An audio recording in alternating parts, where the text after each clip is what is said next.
सभी का स्वागत है। आप देख रहे हैं न्यूज 24। मैं हूं आपके साथ अंजलि आनंद।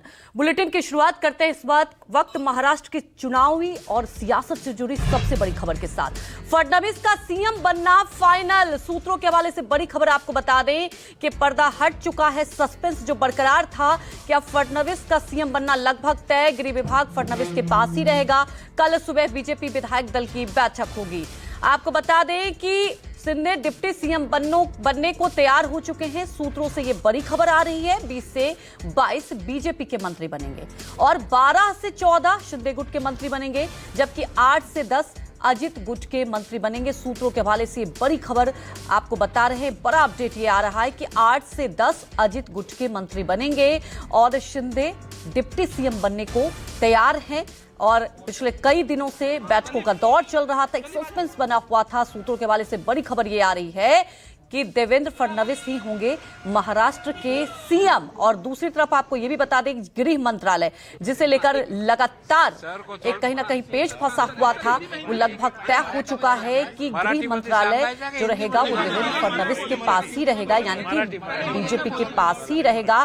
बड़ी खबर आपको बता दें, कल सुबह बीजेपी विधायक दल की बैठक, जी हां, कल बैठक होगी और ये अब तय हो चुका है कि 5 को शपथ भी होगा, शपथ ग्रहण होगा। 20 से 22 बीजेपी के मंत्री बनेंगे।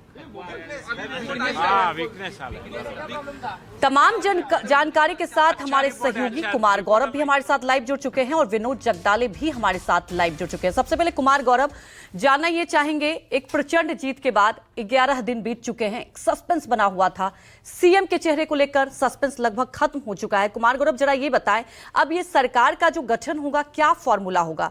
क्या 50, 30, 20 का रहने वाला, क्या कॉन्सेप्ट होगा इस सरकार के गठन का?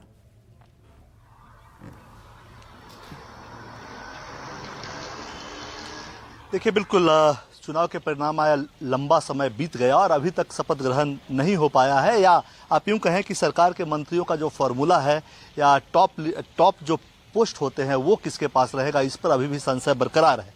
तो माना यह जा रहा है और लगभग बीजेपी की टॉप लीडरशिप ने यह तय कर लिया है कि जो पूर्व उप मुख्यमंत्री है देवेंद्र फडणवीस, वही राज्य के मुखिया का कार्यभार संभालेंगे। रही बात दूसरी, जो पूर्व सीएम हो जाएंगे एकनाथ शिंदे, उनका क्या होगा और अजीत पवार का क्या होगा? अजीत पवार भी डिप्टी सीएम थे।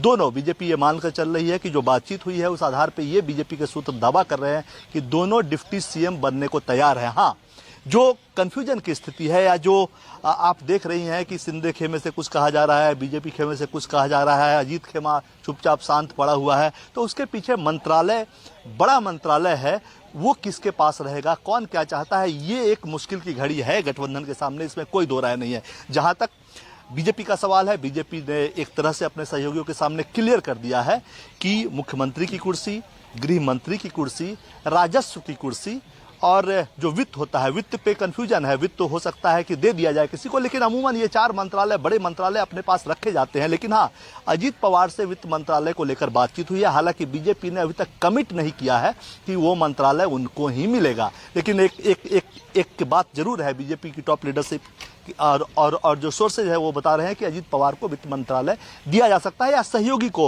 वित्त मंत्रालय दिया जा सकता है। राजस्व सीएम जो है देवेंद्र फडणवीस बनते हैं, वो अपने पास रखेंगे। जहां तक एकनाथ शिंदे का सवाल है, गृह मंत्रालय को लेकर जो जोड़ तोड़ की बात थी, चूंकि शिंदे ये चाहते थे कि मैं जब मुख्यमंत्री बना था तो पूरे सम्मान के साथ गृह मंत्रालय और महत्वपूर्ण विभाग मैंने देवेंद्र फडणवीस जो उस वक्त डिप्टी सीएम थे उनको दिया था, इसलिए वो सम्मान उन्हें वापस दिया जाना चाहिए। इससे क्या होता है कि सत्ता की हनक भी बनी रहती है और जो एक प्रतिष्ठा है, चूंकि पहले वो मुख्यमंत्री रहे हैं 2.5 साल, तो एक उनकी प्रतिष्ठा भी बनी रहेगी। यानी कि जो मैंने आपको अपने मुख्यमंत्री रहते हुए दिया था वो आप मुझे दीजिए, लेकिन उसमें बात नहीं बन पा रही। लेकिन हाँ, ये बात जरूर है कि बीजेपी ने यह वादा जरूर किया है एकनाथ शिंदे और उनकी टीम से कि सम्मानजनक मंत्रालय एकनाथ शिंदे को दिया जाएगा। अब ये देखने वाली बात होगी।